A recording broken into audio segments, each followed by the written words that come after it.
नमस्कार विद्यार्थियों, आज हम केमिस्ट्री के लैब में आपको लेकर आए हैं। और जब आप लैब में आएंगे कभी भी जब भी, तब सामान्यतः जो उपकरण आपको देखने को मिलेंगे उनसे एक परिचय करवाने के लिए आज आपको इस वीडियो के माध्यम से यहाँ लेकर आए हैं। इसके बारे में आपको अपने फाइल में भी रिकॉर्ड के रूप में लिखना है। स्पॉटिंग आपके सिलेबस में है और स्पॉटिंग में आपको इसी तरीके के कुछ ग्लासवेयर्स के बारे में लिखने को कहा जाएगा। तो उसकी पहचान बहुत ज़रूरी है, आप प्रयोग में लाएं। उससे पहले उससे परिचय भी एक ज़रूरी है। कई चीज़ें आपने देखी हैं, कुछ नहीं भी देखी हैं। सबसे पहले देखिए, ये बीकर, ये आपने यूज़ किया होगा। ये एक 250 ml का बीकर है। अलग अलग साइज़ के बीकर आपको प्रयोगशाला में देखने को मिलेंगे, 50 ml, 100 ml, 250 ml, 500 ml। और यहाँ पर ये देखिए, जैसे इस पर लिखा भी हुआ है 250 ml, ठीक है। और ये यहाँ पर कुछ निशान बने हुए हैं, 50, 100, 150 और 200, और यहाँ तक लेंगे तो 250। तो ये ग्रेजुएटेड बीकर कहलाएगा। ये आपको बहुत कम बीकरों में देखने को मिलेगा। ज़्यादातर आपको नॉर्मल बीकर मिलेगा जिस पर सिर्फ 250 ml लिखा हुआ होगा। इस तरीके से ग्रेजुएशन उस पर नहीं होगा। तो ये बीकर है, ये ऊपर से इसकी रिम होती है और ये एक बीक होती है, ठीक है ना। ये एक बीक है, इसलिए इसको बीकर कहते हैं, ताकि जब हम इससे किसी द्रव पदार्थ को, लिक्विड को गिराएं तो वो एक धार के रूप में या बूंद के रूप में आसानी से गिर सके। तो ये कांच का बना हुआ एक बीकर है जो कि ठोस पदार्थ और द्रव पदार्थों को रखने के काम आता है, और ये विभिन्न साइज में पाया जाता है। इसकी कांच की भी क्वालिटी अलग अलग हो सकती है।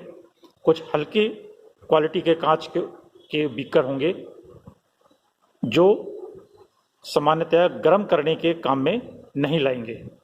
इस बीकर को हम किसी द्रव पदार्थ को गर्म करने के काम में भी लेते हैं। प्रेसिपिटेशन अगर करना है तो लेते हैं, कोई अभिक्रिया करानी है तो लेते हैं। कई कामों में इसको हम लिया जा सकता है। तो ये अगर हल्के कांच का बना हुआ है तो हम इसको बर्नर पर गर्म करने के लिए नहीं रखेंगे। अगर ये बोरोसिल कांच का, अच्छे कांच का बना हुआ बीकर है, तब हम इसको फ्लेम पर गर्म करने के लिए रख सकते हैं। कोई भी द्रव पदार्थ है वो इसमें गर्म किया जा सकता है या वाष्पीकृत किया जा सकता है। तो ये बीकर है, ठीक है। आपने उसमें देखा होगा कई बार। ये ब्यूरेट आपने देखी होगी, ठीक ना, एक लंबी सी, और इसके नीचे एक, ये क्या है, स्टॉपर। और ये एक, यहाँ पर एक पतली नली है जहाँ से द्रव नीचे की ओर गिरता है। ये स्टॉप कॉर्क है जो कि खोलने और बंद करने के लिए काम में लिया जाता है। इस पर भी आप देखें ग्रेजुएशन है, ठीक है ना। ये यहाँ पर 50 लिखा हुआ है। तो ये 50 ml की एक ब्यूरेट है। ये ब्यूरेट प्लास्टिक की है लेकिन कांच की भी होती हैं। टूटती ज़्यादा है तो इसलिए ज़्यादातर आजकल टेफ्लॉन की या प्लास्टिक की ये ब्यूरेट काम में ली जाती है। इसमें हम द्रव पदार्थ रखकर या लेकर किसी भी, अब आप देखिए क्योंकि इसमें ग्रेजुएशन है तो हम एक निश्चित मात्रा उस पदार्थ की ले सकते हैं, और टाइट्रेशन में भी इसको काम में लिया जाता है। ये आपने अगर देखी होगी, ये भी एक कांच का उपकरण है, पिपेट कहलाता है, ठीक है ना। नीचे आपको ट्यूब मिलेगी, बीच में ये थोड़ी सी बड़ी है, और सिलिंड्रिकल ऑफिस के बाद ऊपर आपको मिलेगा। और यहाँ पर आपको एक निशान देखने को मिलेगा, जैसे आप देख पा रहे हैं यहाँ पर एक निशान है, ठीक है ना। तो हर पिपेट में कहीं ना कहीं एक निशान होगा। उस निशान तक यदि हम किसी द्रव को खींचते हैं तो वो उतने ml, जैसे इस पे यदि आप देख पाएँ तो ये 10 ml की पिपेट है, इसमें आप साफ नहीं देख पाएंगे। ये 10 ml की पिपेट है। 5 ml, 10 ml, 20 ml, 25 ml इन माप में इसको देखा जा सकता है और एक निश्चित निशान तक जब हम द्रव को लेते हैं तो वो उतने माप को बताता है। टाइट्रेशन के समय इसको काम में लिया जाता है। फनल या कीप ये भी कांच का एक उपकरण है जो कि द्रव पदार्थ को ट्रांसफ़र करने में या किसी अवलेय पदार्थ को छानने के काम में लेते हैं। ठीक है ना। फनल या कीप ये कांच की है और प्लास्टिक की भी आपको देखने को मिल सकती है। ये देखिए, ये क्या है? स्पैचुला। ठीक है, मेटल का बना हुआ है। कांच के भी आपको देखने को मिल सकते हैं। एक तरफ ये चपटा होता है और एक तरफ ये स्पून के रूप में होता है और द्रव तो नहीं लेकिन ठोस पदार्थों को ट्रांसफ़र करने के काम में लेते हैं। जैसे हम चम्मच से चीनी चाय की पत्ती निकालते हैं, उसी तरीके से ये चम्मच के रूप में इसका प्रयोग किया जाता है किसी ठोस पदार्थ को ट्रांसफ़र करने में या इग्निशन टेस्ट करने में भी हम इसको काम में लेते हैं। तो ये स्पैचुला है जो एक तरफ से चपटा और एक तरफ से थोड़ा सा चम्मच के आकार में ओवल शेप में होता है।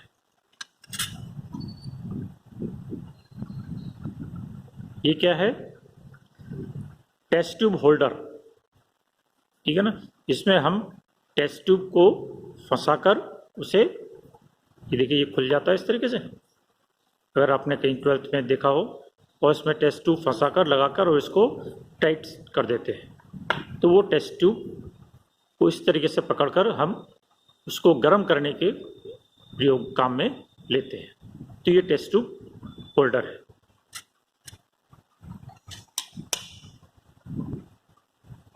इसे कहते हैं टोंग, TONG, टोंग। कैंची की तरह है लेकिन ये काटने के काम में तो नहीं लाता, लेकिन इसे हम कोई भी छोटा मोटा उपकरण कांच का या सिल्का का इस तरीके से पकड़ने के काम में ले सकते हैं और उसके पकड़ने के काम में लिया जाता है। ठीक है, तो ये टोंग कहलाती है।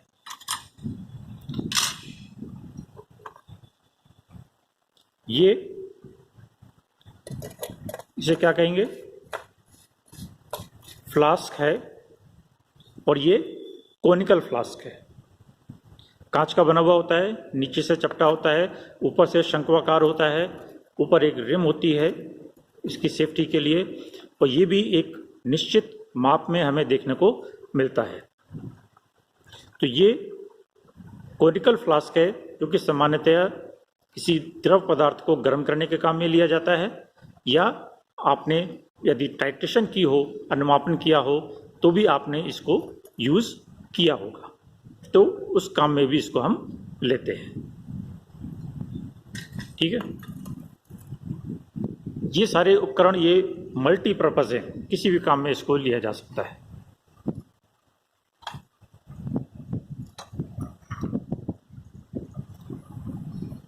ये तो आपने देखी ही होगी, टेस्ट ट्यूब। ठीक है ना। यहाँ पर अब देखें, इसका नाम भी लिखा हुआ है, borosilicate glass, Borosil glass test tube. ठीक है ना। तो ये से एक सामान्य टेस्ट ट्यूब है जो कि कांच की बनी हुई एक सिलिंड्रिकल ट्यूब होती है, नीचे से बंद होती है और ऊपर से खुली होती है, और परीक्षण करने के काम में या किसी छोटे कम द्रव पदार्थ को गर्म करने के काम में इसको हम लेते हैं। परीक्षण के काम में या टेस्ट करने के काम में इसको हम ज़्यादा उपयोग में लेते हैं। इसमें भी कांच की अलग अलग वैरायटी आती है, कुछ हल्के कांच के आते हैं, कुछ बेहतर कांच के आते हैं जिन्हें हम बोरोसिलिकेट ग्लास कहते हैं। पायरेक्स अगर लिखा हुआ है तो वो हल्की क्वालिटी का कांच होता है, इसको हम गर्म भी कर सकते हैं। ठीक है, तो ये जल्दी आसानी से टूटेगी नहीं। ये भी देखिए टेस्ट ट्यूब आप कह सकते हैं, लेकिन इसको हम बॉइलिंग ट्यूब कहते हैं। ये थोड़ी सी बड़ी है टेस्ट ट्यूब के आकार की, लेकिन इसमें ज़्यादा सोल्यूशन लेकर हम गर्म करने के काम में लेते हैं, या जब हम आयंस का टेस्ट करते हैं, सेपरेशन करते हैं, तब हम इसमें मिक्सचर को सेपरेट करने के काम में लेते हैं, या जब नाइट्रोजन का आप टेस्ट करेंगे तब इसको काम में लेंगे। किसी पदार्थ, लिक्विड पदार्थ को इसमें लेकर गर्म करने के काम में इसको लेते हैं, इसीलिए इसको हम बॉइलिंग ट्यूब कहते हैं। थोड़ी मोटी क्वालिटी की होती है, अच्छी क्वालिटी की होती है, ये आसानी से गर्म करने पर टूटती नहीं है। ये भी एक देखा होगा आपने, आप इसको अब लेंस की तरह है, कांच की एक प्लेट लेंस की तरह, ठीक है, एक तरफ से उत्तल और एक तरफ से अवतल आपको देखने को मिलती है। इसे हम कहते हैं वॉच ग्लास, ठीक है। एक तो इसको बीकर के ऊपर ढकने के काम में इसको ले सकते हैं, और दूसरा इसमें किसी सॉल्यूशन को डालकर और इसको जब हम नीचे से गर्म करें तो वो एवोपरेट हो जाएगा और द्रव पदार्थ सारा लिक्विड जो भी है, पानी या कोई दूसरा सॉल्वेंट, वो एवोपरेट हो जाएगा और सॉलिड पदार्थ इस पर रह जाएगा। तो इसको हम एवोपरेशन के काम में भी ले सकते हैं, ठीक है। सामान्यतः इसको हम बीकर पर इस तरीके से ढकने के काम में लेते हैं। टेस्ट ट्यूब ब्रश, ठीक है, आपने देखा होगा इसको, मेटल का एक तार होता है जिसमें एक तरफ ये प्लास्टिक के ब्रश के तरह से कुछ लगा हुआ होता है, इसको हम टेस्ट ट्यूब ब्रश। यही ब्रश अगर थोड़ा सा लंबा होगा तब हम इसको ब्यूरेट ब्रश भी कह सकते हैं, ठीक है। छोटा होगा तो ये टेस्ट ट्यूब के काम में आएगा।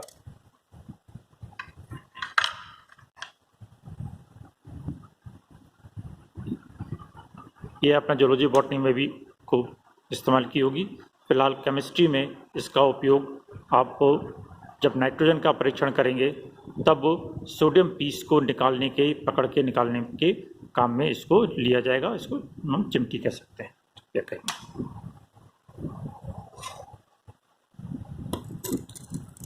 ये पोर्सिलिन डिश या चाइना डिश, पोर्सिलिन प्याली, इसमें भी हम किसी द्रव पदार्थ को या सॉल्यूशन को लेकर गर्म करने के काम में ले सकते हैं। इसको सारा एवोपरेट हो जाएगा तो इसको ड्राई करने के काम में भी इसको हम ले सकते हैं। इसको अच्छी तरीके से गर्म भी कर सकते हैं, ये जल्दी टूटती नहीं है, ठीक है। तो ये पोर्सिलिन डिश कहलाएगी।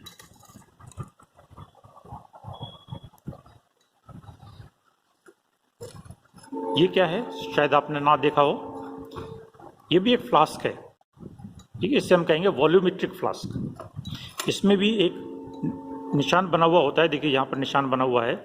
तो इस निशान तक यदि हम कोई द्रव पदार्थ ले लेते हैं तो जितने माप का ये फ्लास्क है, जैसे ये आपका 100 ml का फ्लास्क है, ठीक है ना, अगर आप देख पाएँ इस पे तो ये देखिए लिखा हुआ है 100 ml, 100 ml। तो इसको यदि हम किसी सॉल्वेंट को या द्रव पदार्थ को यहाँ तक लेते हैं तो वो उसके 100 ml को बताता है। तो ये सॉल्यूशन बनाने के काम में लिया जाता है, इसको हम वॉल्यूमेट्रिक फ्लास्क कहते हैं। नीचे से चपटा होता है और शंकुआकार, और फिर उसके बाद एक पतली सी गर्दन होती है और ऊपर एक ज्वाइंट होता है ताकि स्टॉपर लगाकर इसको बंद किया जा सके। अनुमापन में इसको काम में लिया जाता है।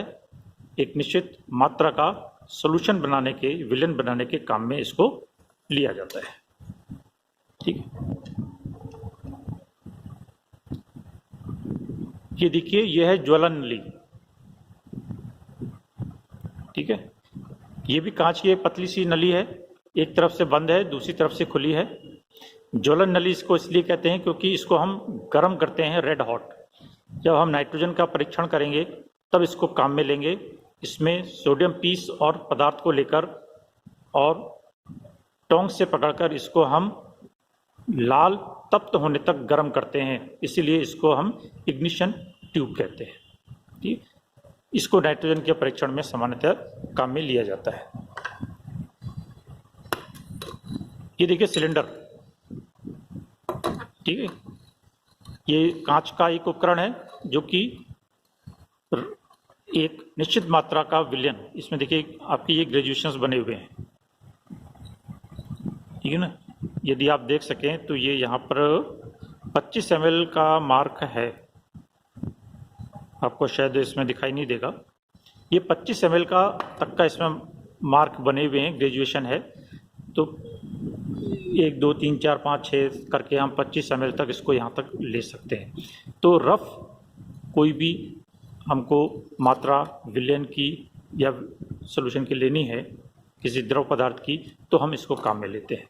प्लास्टिक का भी आता है, कांच का भी आता है, अलग अलग नाप में हमें इसे देखने को मिलेगा। तो ये छोटे से लेकर बड़े तक 5 ml से लेकर आपको 5 लीटर तक के ये मिल सकते हैं। ये देखिए प्लास्टिक का, ठीक है, थोड़ा सा खराब हो गया है, लेकिन ये प्लास्टिक का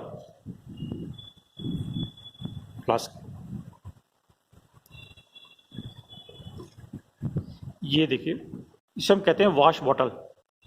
प्लास्टिक की होती है, इसमें एक ये पतली सी ट्यूब लगी हुई है जो कि नीचे तक गई हुई है। जब हम इसमें पानी भरते हैं तब ये यहाँ तक अगर पानी भरा हुआ है तो इस ट्यूब को, इसको जब हम दबाते हैं तो अंदर प्रेशर क्रिएट होता है और उसकी वजह से यहाँ से वो जल, आशुद्ध जल, इसको सामान्यतः आशुद्ध जल के ही काम में लेते हैं, तो आशुद्ध जल यहाँ से निकलता है। तो इसको दबाकर हम आशुद्ध जल, इसलिए हम इसको कहते हैं वॉश बॉटल। तो इसको धोने के काम में या एक थोड़ा सा जल अगर लेना है तो उसके काम में इसको लेते हैं। स्टॉपर, सॉरी ड्रॉपर, ये ड्रॉपर कांच का भी आता है, ये प्लास्टिक का है, ठीक है ना। तो इसको आपने दबा के सोल्यूशन में रखकर यदि हम इसको छोड़ें तो थोड़ा सा विलयन इसमें आ जाता है और उसको दबाकर एक एक बूंद हम उसमें ले सकते हैं, इसीलिए इसको ड्रॉपर कहा जाता है। एक ही आपने देखा ही होगा, किस काम आता है, टेस्ट ट्यूब रखने के, तो ये टेस्ट ट्यूब स्टैंड है, ठीक है। यहाँ पर ये थोड़ी सी बड़ा है तो ये बॉइलिंग ट्यूब रखने के काम आएगा और बाकी सब हमारे टेस्ट ट्यूब रखने के काम आएंगी। ये प्लास्टिक का भी हो सकता है, लकड़ी का भी हो सकता है। एक ये देखिए, ये हमारे कहलाता है गर्म करने का लिए काम में लेते हैं, इसको हम कहेंगे वाटर बाथ। इसके अंदर पानी रखकर, ये कॉपर का बना हुआ होता है, इसके अंदर पानी रख डालकर और फिर इसको हम गर्म करते हैं, ठीक है। इसके अंदर हम पानी ले लेते हैं, इसको गर्म करते हैं। ये इसमें कई सारी इसकी रिंग्स हैं, तो यदि हमें कोई छोटा बीकर रखना है तो हम इस रिंग का इस्तेमाल करेंगे, बड़ा बीकर रखना है या कौन का फ्लास्क रखना है तो हम इसको इस तरीके से इसकी रिंग हटा देंगे। तो अपने हिसाब से यहाँ पर रिंग सेट करके और यहाँ पर उस कांच के उपकरण को रखकर हम गर्म कर सकते हैं। पानी गर्म होगा, उसकी वाष्प बनेगी, उसकी वाष्प से ये उपकरण गर्म होगा, चाहे हमने बीकर रखा है या फ्लास्क रखा है, इसलिए इसको हम वाटर बाथ कहेंगे। ये आपने देखा है, एक तो ये 3 पाँव का जो है ये हमारा कहलाएगा ट्राइपॉड स्टैंड। ट्राइपॉड स्टैंड ऊपर से देखिए ये गोल है, तिकोना भी हो सकता है, ठीक है। तो स्टैंड है, ये जब हम किसी उपकरण को गर्म करते हैं, कांच के उपकरण को, तो उसको इस पर रखकर गर्म करते हैं, लेकिन डायरेक्ट गर्म नहीं करते हैं, तो उसके ऊपर हम एक ये जाली रखते हैं, ये कहलाती है एस्बेस्टॉस की जाली। ये देखिए जो सफ़ेद रंग का एक कागज गोल आप लगा देख रहे हैं, ये एस्बेस्टॉस है, ठीक है। तो इसको हम इस ट्राइपॉड स्टैंड पर इस तरीके से रखकर और फिर इसके बाद अपने कोनिकल फ्लास्क या बीकर को इस पर रखकर और नीचे बर्नर से इसको हम गर्म कर सकते हैं। तो डायरेक्ट फ्लेम उस उपकरण पर, कांच के उपकरण पर नहीं लगती है, जिससे उसकी सेफ्टी बनी रहती है। तो ये कुछ एक सामान्य से यूज़ होने वाले उपकरण थे जो आपको सामान्यतः लेबोरेटरी में देखने को मिलेंगे, ठीक है। तो ये एक छोटा सा परिचय था सामान्य या कॉमन यूज़ वाले ऑपरेटर्स के लिए।